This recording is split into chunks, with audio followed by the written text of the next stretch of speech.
Okay, rolling. 1, 2, 1, 2. Hello, everybody. I've just seen an emergency lesson video by Yaroslav and Nastya in the Ukraine, and I think it's amazing.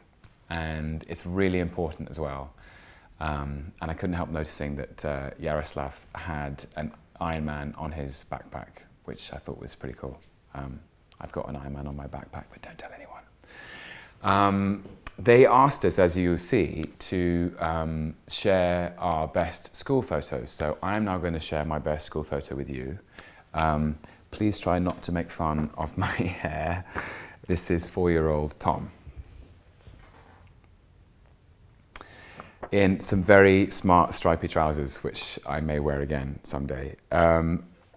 When I was this age, I didn't know I wanted to be an actor, but I was in a school play and I played Toad in The Wind in the Willows.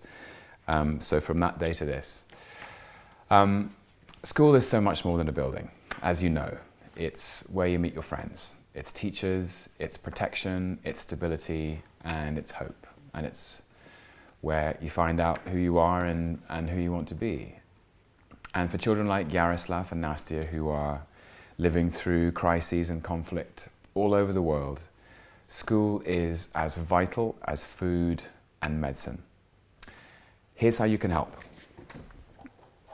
The hashtag is emergency lessons, and you can help us celebrate the importance of school by sharing your favorite school photo with the embarrassing hair and sharing this video here.